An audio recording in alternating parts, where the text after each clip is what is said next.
va bundan tashqari ratsional ovqatlanish buzilishi hisobiga va ortiqcha ves, ya'ni ortiqcha tana vazni hisobiga bel sohasidagi, bo'yin, ko'krak sohasidagi grijalar paydo bo'ladi. Agar sentralniy o'rta qismida disk churrasi paydo bo'lsa, ikkala qo'lga ham og'riqlar, uvishishlar, similovchi doimiy og'riqlar sizni bezovta qiladi.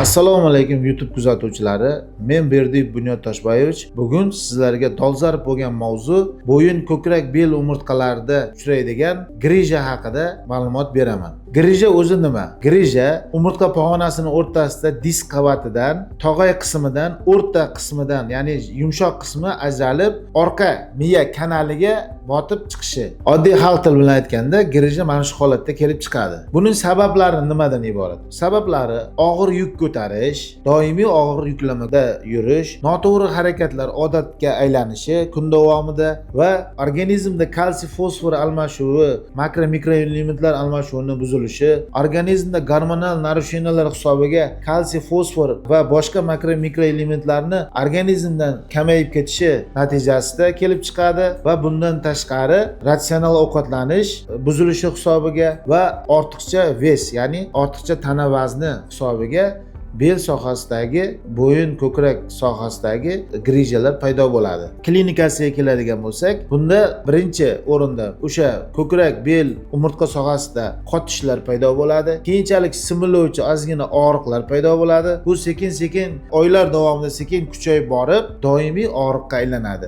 MRTda sizga masalan bo'yin umurtqa sohasidagi disk churralari degan xulosasi qo'yilgan bo'lsa, bu klinikasi o'sha sohada, bo'yin sohasida, kurak sohasida va agar chap tomonda bo'lsa, o'sha disk churra botib turgan bo'lsa, chap qo'lga uvishlar, og'riqlar beradi. Agar sentralniy o'rta qismida disk churrasi paydo bo'lsa, ikkala qo'lga ham og'riqlar, uvishishlar, similovchi doimiy og'riqlar sizni bezovta qiladi. Agar bo'yin, ko'krak sohalarida disk churralari paydo bo'lgan bo'lsa, bu disk churralarni bular o'sha ko'krak qafasi, dumg'aza sohasi va oyoq sohalariga, agar chap tomonda bo'ladigan bo'lsa, disk churrasi chiqqan bo'lsa, chap tomon sohasida oyoqlarda og'riqlar, uvishishlar. Agar o'ng tomondan disk churrasi chiqib bezovta botgan bo'lsa, nerv sohasida, o'sha sohadagi qo'l va oyoqlarda yoki bel sohasida bo'lsa, oyoqlarda beradigan og'riqlar bezovta qiladi. Agar sizda doimiy og'riqlar kuzatiladigan bo'lsa, albatta MRT tekshiruvini o'tkazishingiz kerak va MRT tekshiruvida sizga to'liq ma'lumotga ega bo'lasiz. Shu holatda siz ortopedga murojaat qilasiz.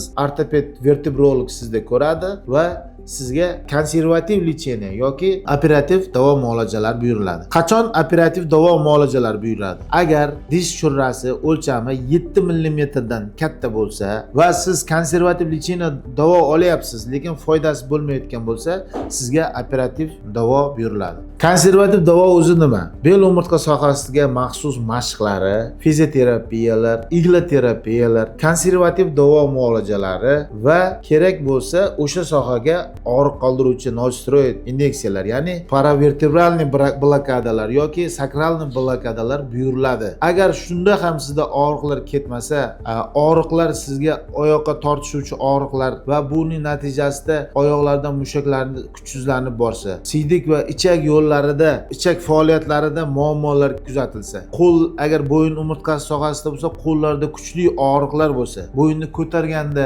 holatda ham og'riqlar ketmasa, doimiy holatda bo'yinga varatnik shans taqadigan holatga kelib qoladigan bo'lsa, bu holatda sizga operativ davo buyuriladi. Grijani uy sharoitida qanday qilib oldini olish mumkin? Uy sharoitida bo'yin, ko'krak, bel umurtqalar sohasida doimiy ertalabki badan tarbiyalar, mashqlar buyuriladi va kun davomida og'ir yuklamali ishlar qilinmaydi. Energetiklar va ortiqcha fast food mahsulotlarini iste'mol qilmaslik kerak bo'ladi va siz analizlar, vitamin D, kalsiy analizlarini topshirib, normadaligini tekshirib turish kerak bo'ladi.